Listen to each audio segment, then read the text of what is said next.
Assalamualaikum. Okey, sekarang saya akan cerita tentang trust. Okey, yang pertama sekali tentang trust adalah method of join. Jadi dalam slide ni saya akan cerita apa itu define simple trust, and next determine force a member of simple trust dan juga definisi zero force member. Okey. Question pertama, one of the assumption used when analyzing a simple trust is that the members are joined together by welding, bolting, riveting, snuffing, and super glue. Okay, jadi uh, assumption yang kita buat dalam analisis trust ataupun kerangka ni adalah kita assume that setiap member of kerangka tu disambungkan oleh smooth pin. Okay, walau in actually kalau kita tengok dia adalah disambung by nut and bolt, bolting, okay, ataupun welding, okay. Tapi bila kita buat analisis ataupun kita buat pengiraan untuk analisa trust ni ataupun structure analysis, kita kena assume ataupun kita kena anggapkan, okay, penyambungan kerangka ini adalah disambung dengan smooth pin. Okay, kenapa nanti saya akan terangkan. Okay, in the method of join, typically, okay, equation of equilibrium are applied. Jadi biasanya, okay, bila kita buat method of join ni, okay, kita akan gunakan equation of equilibrium. Jadi kita akan gunakan free body diagram of join atau of a FBD for a particle pada start join tu. Jadi kalau kita tengok FBD pada satu particle tu, jadi persamaan keseimbangan yang kita boleh buat adalah sebanyak dua persamaan keseimbangan, iaitu total of Fs equal to 0 dan juga total of Fy equal to 0. Jadi maknanya kita akan dapat dua persamaan je. Jadi mana kita boleh selesaikan dua unknown values bagi setiap join. Okay, kalau kita gunakan method of join. Okay, application untuk trust ni. Okay, jadi trust ni biasanya seperti kita tengok, okay, dalam gambar rajah ni commonly used to support a roof. Okay, untuk menyokong bumbung. Okay, for a given trust geometry and load, how can we determine the forces in the trust member and select their size? Jadi dalam analisis ni kita gunakan kita kena kira geometri, macam mana bentuk geometri kerangka ni macam mana, dan juga berapa load akan dikenakan pada kerangka ni, and then berapa size yang ataupun daya yang dikenakan pada kerangka ni. Jadi ini yang kita kena buat analisa trust analysis. Okay. A more challenging question is that for a given load, how can we design the trust geometry to minimize the cost? Jadi antara tujuan adalah kita buat trust analysis ni, kita nak tentukan, okay, apabila kita kenakan satu beban untuk trust ni menanggung satu beban, jadi kita kena design satu geometri yang mana kita dapat minimaskan, okay, kos untuk pembuatan kerangka ni. Okay, jadi sebab tu kita kena buat trust analysis. Jadi kita tengok trust are also used in variety of structure like cranes and the frame of aircraft or space station. Jadi kalau kita tengok kerangka-kerangka macam ni kan, yang bersilang-silang ni, okay, bukan saja bumbung. Jadi kita tengok pada crane, pada jambatan, okay, pada kerangka bangunan. Okay, kalau kita tengok bangunan kan, bila nak buat bangunan kan, dia ada banyak tiang-tiang dan juga kerangka-kerangka yang dibina dahulu kan. Jadi itu semua sebenarnya adalah truss. Okay. Jadi how can we design a lightweight structure that will meet load, safety and cost specification? Jadi itulah tujuan kita kena buat trust analysis supaya kita dapat design satu structure yang paling ringan, okay, paling murah, okay, yang mana dia meet, okay, requirement of the loading, safety dan juga cost specification. Okay. That's why kita gunakan sistem kerangka ni, okay, structure kerangka. Okay, bukan kita pakai solid. Kalau katakan crane ni kita pakai solid, memang crane ni berat gila lah. Okay, jadi kita kena pakai truss ataupun kerangka untuk design sesuatu structure. Jadi contoh, okay, simple truss ni, okay, jadi truss ni kita define is a structure composed of slender member joined together at their end points. Okay, jadi seperti dalam gambar rajah ni, jadi truss ni adalah struktur yang mana terdiri pada slender members, okey, ataupun members yang disambungkan antara satu dengan lain, okey, pada setiap penghujung dia, okey. Jadi kalau kita tengok sambung-sambung jadi satu bentuk geometri yang bentuk segitiga, okey. Jadi gabungan beberapa members, jadi dapatlah satu bentuk segitiga seperti dalam gambar rajah ni, okey. If a truss along with the imposed load lies in single plane, okay, as shown in the top right, then it's called a planar truss. Jadi kalau kita tengok truss ni dalam bentuk 2D, okay, pada paksi S dan juga Y saja, itu kita panggil planar truss, okay. Jadi kadang-kadang bila kita nak buat analisa atau kita buat truss analisis, untuk mudahkan analisis, kalau kita tengok bentuk geometri truss ni adalah simetri ataupun sama sepanjang dia punya bentuk ke dalam dia. Okey, jadi kita boleh ambil dia punya bentuk struktur pada satu satah saja, okey, pada mana satu plane XY saja, and then kita boleh buat analisa, okey, pada satu satah. Jadi kebiasaannya bila kita buat analisa truss ni kita gunakan dalam bentuk 2D, jadi kita cuma ada paksi S dan juga paksi Y saja. Yang ini kita panggil planar truss.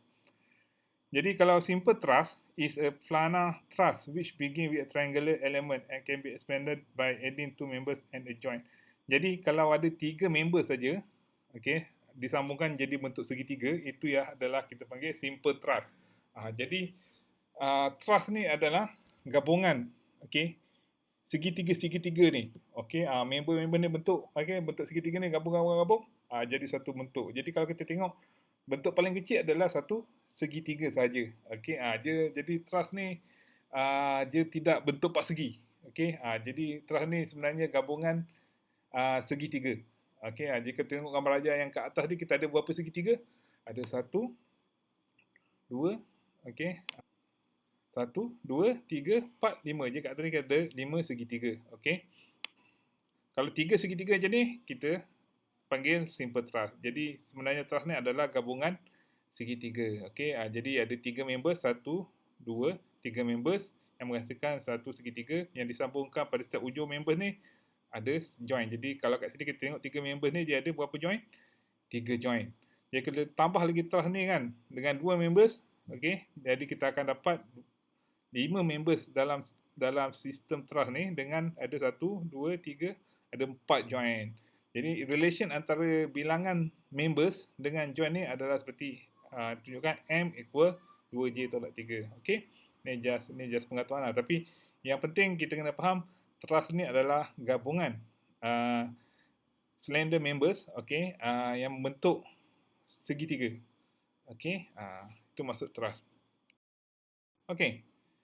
Jadi bila kita nak analysis and design, okey, kita kena buat we design both the member and joint. First is necessary to determine the forces in each truss. This is called the force analysis of truss. Jadi kita bila nak design truss ni, kita kena buat force analysis. Maknanya kita kena kira berapakah daya pada setiap kerangka tu atau pada setiap member. Okey. Jadi bila kita nak kira, okey, kita buat analisis, kita kena buat 2 assumption, okey, ataupun andaian untuk memudahkan pengiraan kita. Okey. Jadi assumpsi yang pertama adalah all loads are applied at the joint. Okey.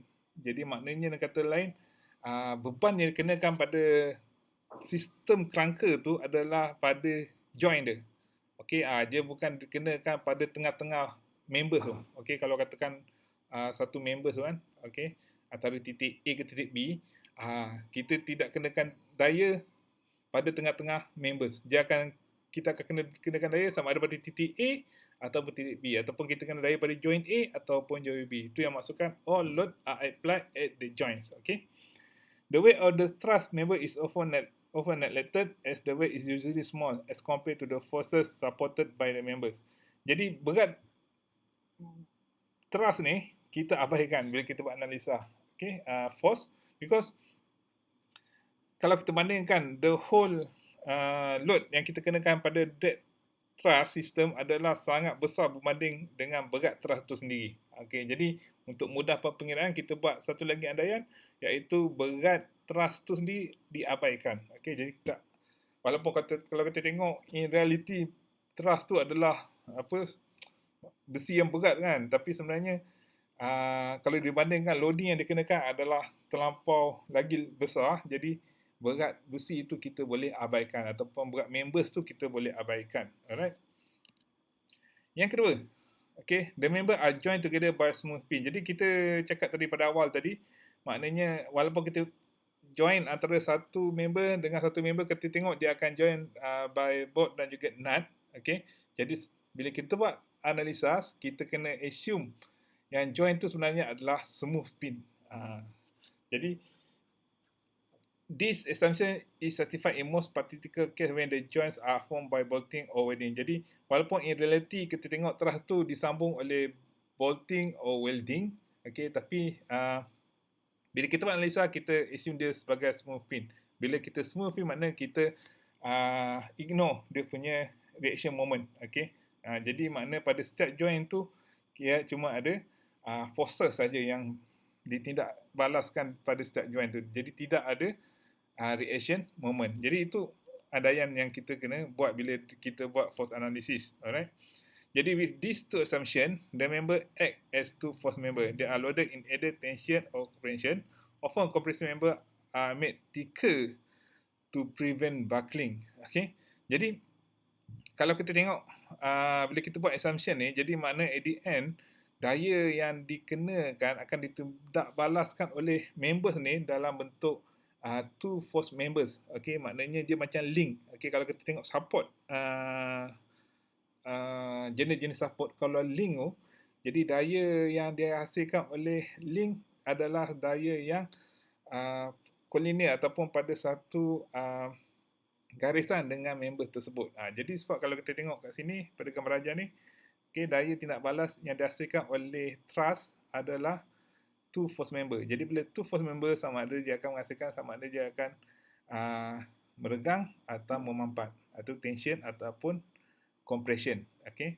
Jadi dia tak ada daya yang pada satu sudut, tak ada. Okay. Jadi daya yang ditindak balaskan oleh truss ni adalah daya yang bertindak pada sepanjang garisan truss ni. Okay. Jadi bila bertindakkan sepanjang garisan truss, dia akan menghasilkan tension dan juga compression. Okay. Jadi kalau tension tu dia akan memanjang.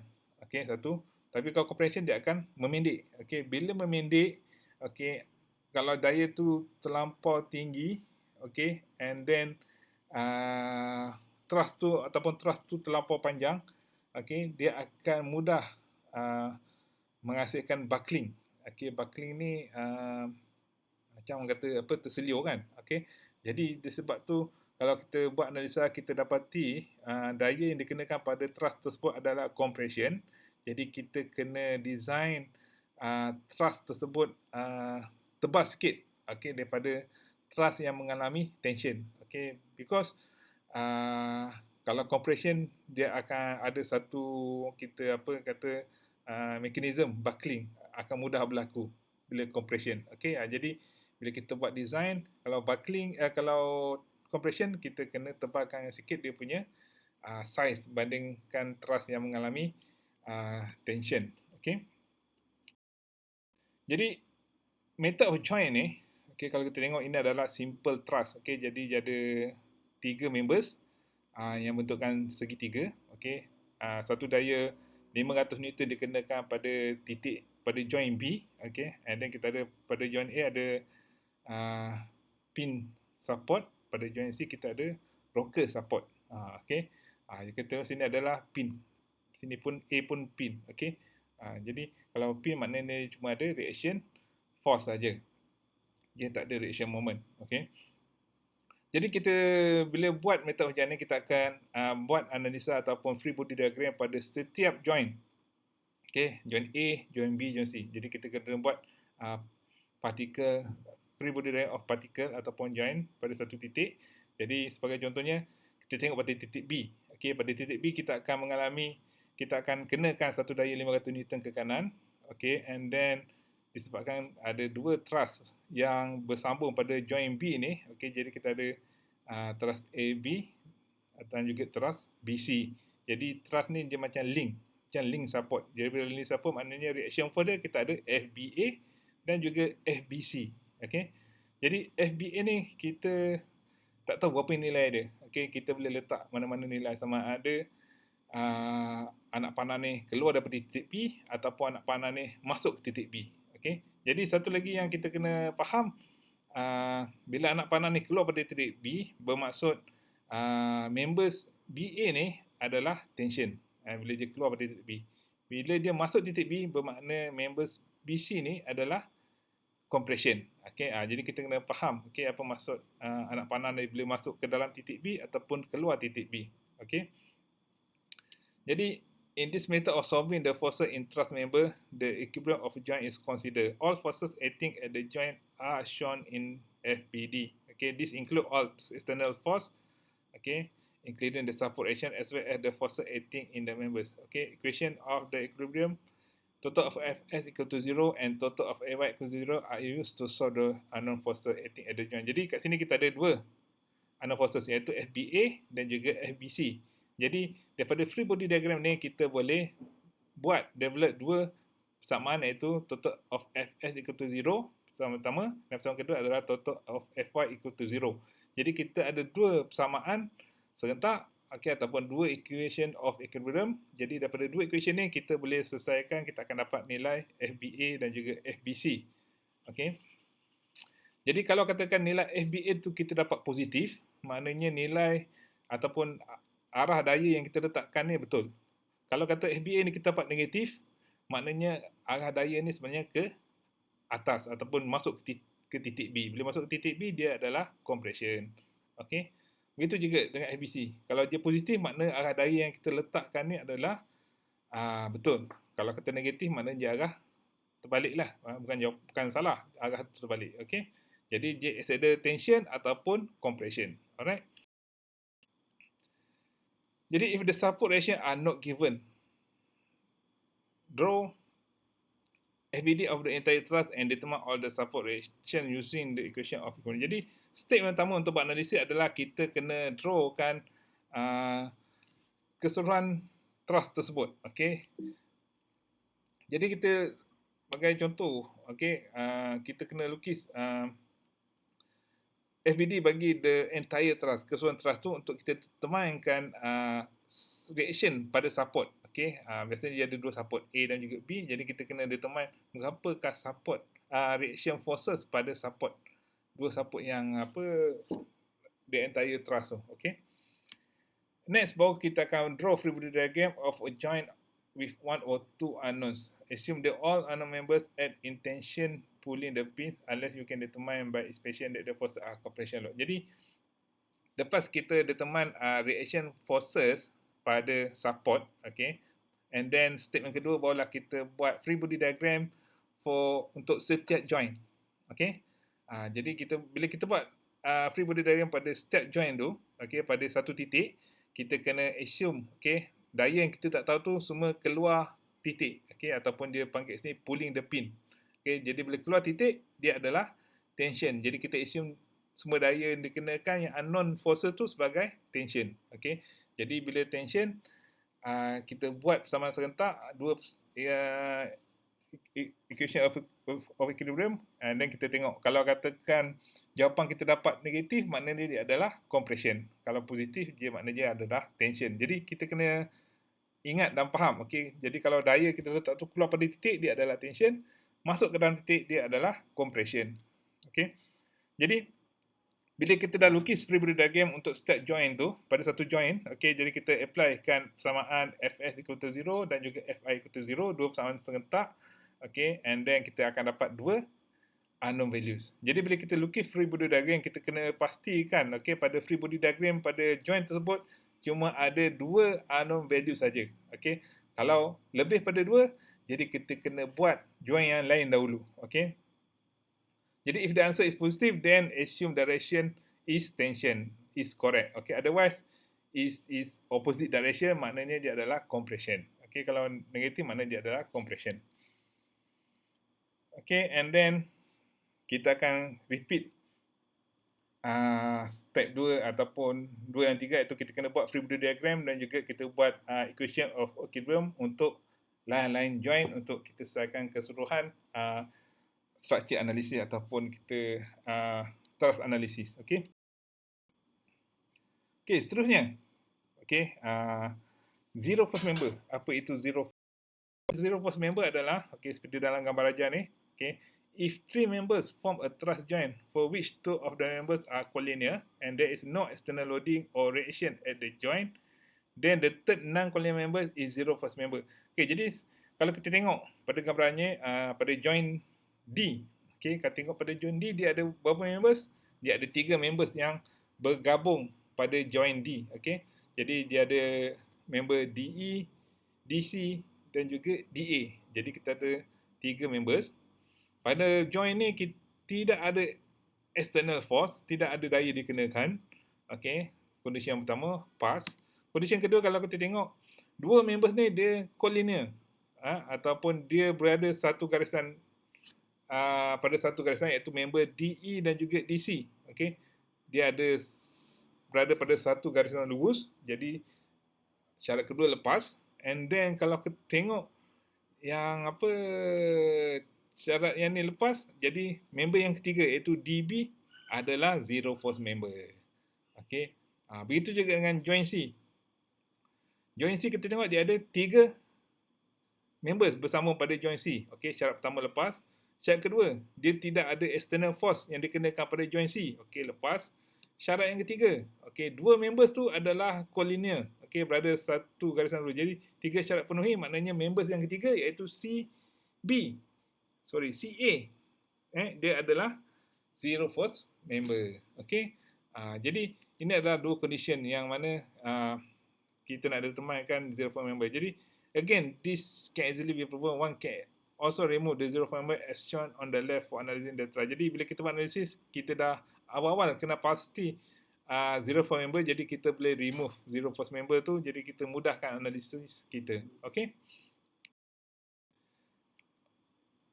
Alright, in this quiz, okay, thrust ABC exchange by degradation is high from H to 0.9 H.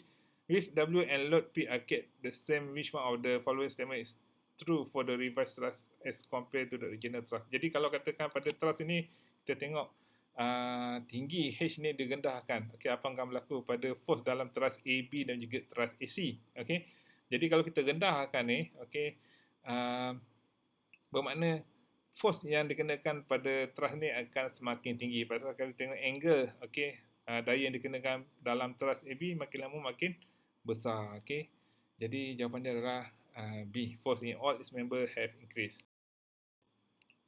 Okay, for this thrust determine number of zero force member. Jadi contohnya kita tengok, okay, kalau katakan joint ni, okay, kalau joint ni kita tengok dia ada 2 members, okay, and tak ada external force, tak ada daya dikenakan, jadi 2 member adalah zero force member. Kalau tengok joint yang ini pula, joint ini ada 5 members. Bukan. Joint ini, okey, 2 members, okey, tapi ada external force, okey, ada 2 force yang dikenakan, ini pun bukan zero force member. And then joint yang ini, joint ini kita tengok ada 3 joint, okey, tak ada external force, okey. And then 2 members collinear, okey, jadi members ni adalah zero force member. Jadi berapa ada kat sini? Jadi kita ada 1, sini ada 2, jadi kita ada 3 zero force member. Okay, ini kita skip.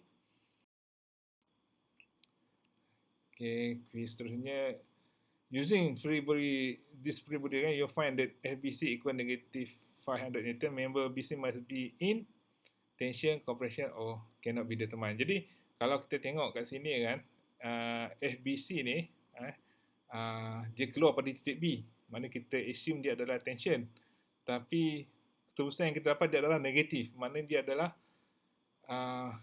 direction dia masuk ke dalam titik B. Bila masuk ke dalam titik B, dia mesti adalah compression B. Okay, dan for the same magnitude of force to be carried, thrust must be in compression are generally met as compared to member. Jadi kalau kita tengok pada satu thrust tu, sama ada dia ada tension ataupun compression. Jadi kalau tension akan menyebabkan member thrust tu dia akan memanjang. Tapi bila compression akan menyebabkan member thrust tu akan memendek dan dia mudah akan berlaku buckling. Okey, jadi walaupun pada daya yang sama. Okey, jadi pasal buckling ni bergantung pada daya yang dikenakan dan juga panjang members tersebut. Jadi kalau lagi panjang member tu, buckling lagi mudah berlaku. Jadi bandingkan antara tension dan compression, jadi bagi members yang mengalami compression, kita kena tebalkan sikit dia punya thickness, size dia, supaya mengelakkan daripada berlaku buckling. Okey, untuk method of giant bagi thrust analysis. Terima kasih.